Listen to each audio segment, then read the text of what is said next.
Life അങ്ങനെയാണ് കേട്ടോ. Unexpected ആയിട്ടായിരിക്കും പല പല സന്തോഷങ്ങളും വന്നു പോകുന്നത്. ചെറിയ ചെറിയ സന്തോഷങ്ങളാണെങ്കിൽ പോലും അതൊന്നും നമുക്ക് ലൈഫിൽ മറക്കാനേ പറ്റത്തില്ല കേട്ടോ. അങ്ങനെ ഞാൻ പറഞ്ഞില്ലേ നേരത്തെ തന്നെ, ഞങ്ങളുടെ ലൈഫിലൊരു സന്തോഷമുള്ള 2 ദിവസമാണ് കേട്ടോ ഈ കടന്നു പോയിക്കൊണ്ടിരിക്കുന്നത്. അൺഎക്സ്പെക്റ്റഡ് ആയിട്ട് ഞങ്ങൾ പ്ലാൻ ചെയ്തു, അങ്ങനെ പടപടപടാന്ന് എല്ലാ കാര്യങ്ങളും നടന്നു. ആക്ച്വലി നിങ്ങൾ ശ്രദ്ധിച്ചിട്ടുണ്ടോ, നമ്മൾ സഡൻലി എന്തെങ്കിലും കാര്യങ്ങൾ തീരുമാനിക്കുകയും പ്രവർത്തിക്കുകയും ചെയ്താൽ മാത്രമേ അത് ഒരു എന്താ പറയുക, മെമ്മറി ആയിട്ട് അല്ലെങ്കിൽ ഒരു സന്തോഷമുള്ളൊരു സംഭവമായിട്ട് മാറത്തുള്ളൂ. കുറേ ദിവസം പ്ലാൻ ചെയ്ത് കാര്യങ്ങളൊക്കെ തീരുമാനിച്ചിരുന്നത് മിക്കവാറും അതെല്ലാം ഫ്ലോപ്പായി പോകും. ഞാൻ പറയില്ലേ, ഞങ്ങൾ പല സാധനങ്ങളും മറന്നുപോയി. എങ്കിൽ പോലും, കാരണം കുഞ്ഞുള്ളത് കണ്ടാട്ടോ അത് എടുത്തെടുത്ത് പറയുന്നത്, എങ്കിൽ പോലും ഞങ്ങളുടെ യാത്ര വളരെ മനോഹരമായിരുന്നു കേട്ടോ. മെയിനായിട്ടുള്ള കാരണം ആ സ്ഥലം തന്നെയാണ് കേട്ടോ. എൻ്റെ പൊന്നോ, എന്തൊരു സ്ഥലമായിരുന്നു എന്നറിയാവോ.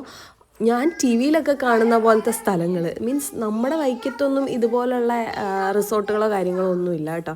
ഞാൻ വളരെ കാലങ്ങൾ കൂടിയാണ് ഇങ്ങനൊരു സ്ഥലത്ത് പോകുന്നതെന്ന് തന്നെ. സൂപ്പറായിരുന്നു കേട്ടോ. പിന്നെ ഞാൻ വാഗമണ്ണ് പോയിട്ട് എൻ്റെ ലൈഫിൽ ആദ്യമായിട്ടാണ് ഇത്രയും നല്ല ഫുഡുകൾ കഴിക്കുന്നത് കേട്ടോ. കാര്യം പറയാണ്ടിരിക്കാൻ